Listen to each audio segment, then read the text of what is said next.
And while I'm thinking that and pondering that, I'm looking around and I'm starting to notice something.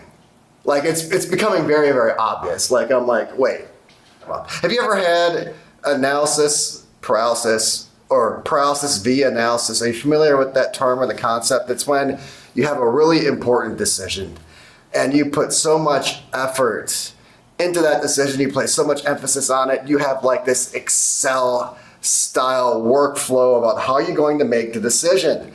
And when it becomes time to finally make the decision, you're paralyzed. There's so much data, there are so many inputs, you just can't make a decision. And ultimately you make the wrong one with all the data instead of making the right one initially with none of the data, when you're just going off of your heart or your gut.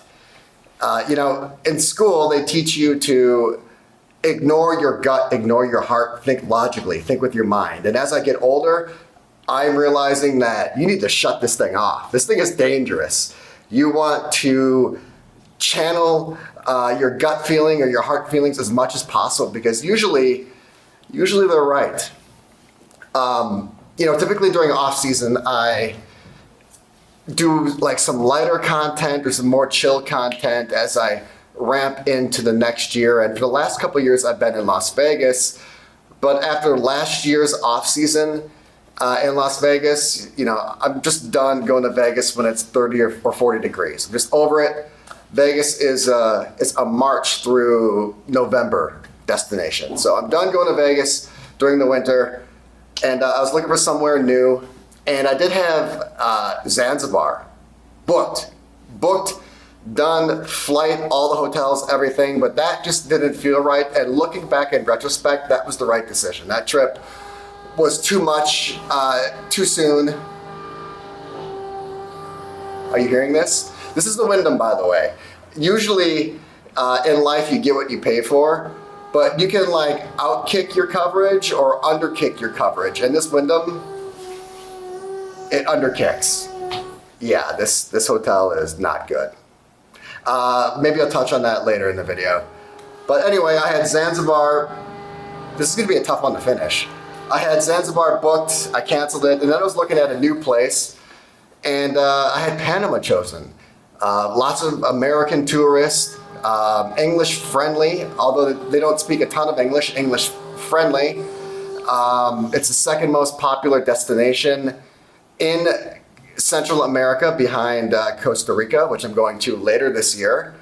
I was just looking for somewhere new, but I started reading about some of like the protests or some of the... Yeah, this is every day. This is the same thing going on yesterday too.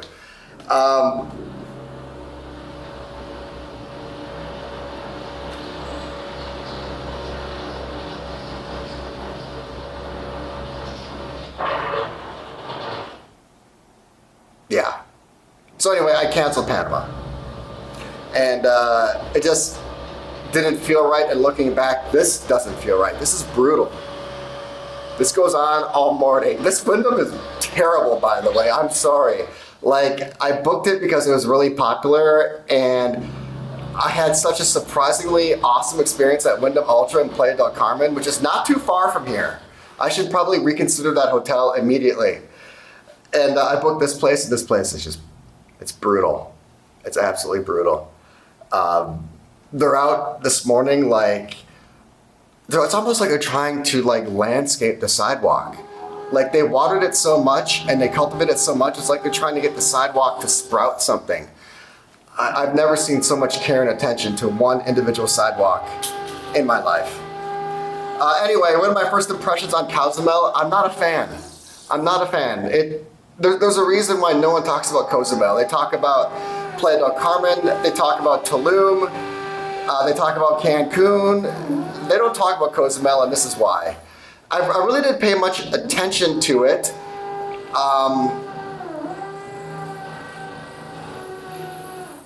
I'm not sure I can even finish this video. I really didn't pay much attention to it until I was like getting through the airport. First of all, the airport, it's kind of cool. Like it's on an island. I'm a big fan of the island life. You can fly directly to it. Delta has direct flights to it, not every day, but every other day, which is nice. And, you know, when you land in the Cozumel International Airport, there's not much runway space. There's not much room. It's a small island. So you're coming right in over the sea, over the treetops. There's a couple other airports in the Caribbean that are just like that. And I think it's really cool. Whether you're in the plane or on the island looking up at the plane, it's a really, really cool experience.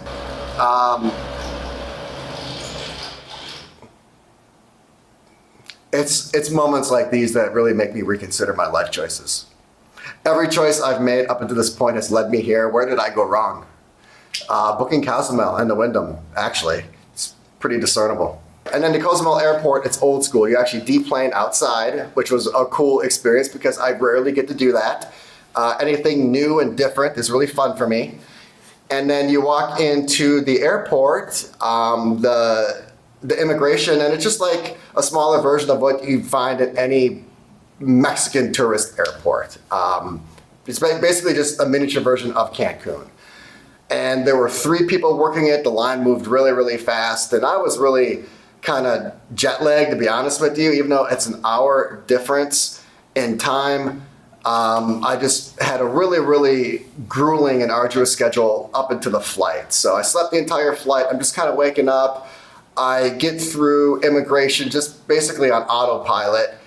And the bags are starting to come through, even though our flight isn't coming through, but the bags are starting to come through. And I'm starting to wake up a little bit. And after like the 3rd plane gets their bags and ours hasn't, now I'm like really awake and paying attention. And I'm like, well, where the heck are our bags? And while I'm thinking that and pondering that, I'm looking around and I'm starting to notice something. Like it's becoming very, very obvious. Like I'm like, wait, I'm the youngest person in this airport. And not only am I like the youngest person in the airport, I'm the youngest person by like 20 years. Like it's that obvious. It was so obvious, that's how I noticed it. This is not something I pay attention to.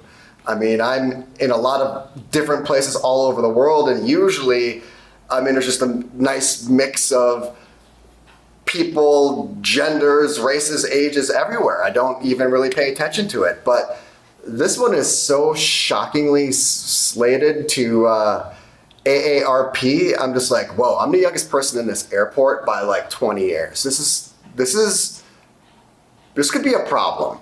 Maybe this is why none of my friends or no one ever is talking about Cozumel. Like, did I make a huge mistake here? But I didn't think anything of it. It could have just been the flight or whatever.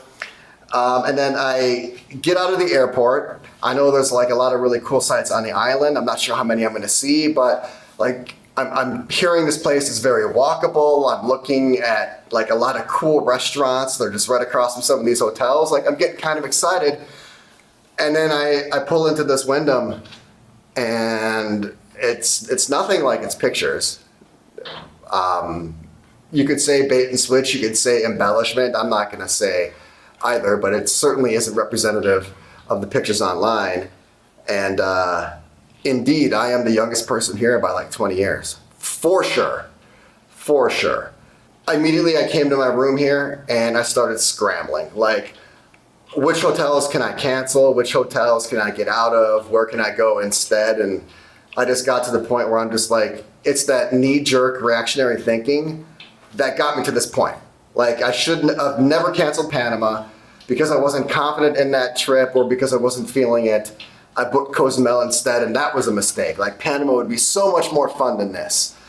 So, like, I'm done. I don't want to continue that chain of knee-jerk reactions. I'm just gonna have to grin and bear this. And it could end up being a phenomenal trip, okay? This is just my first impressions.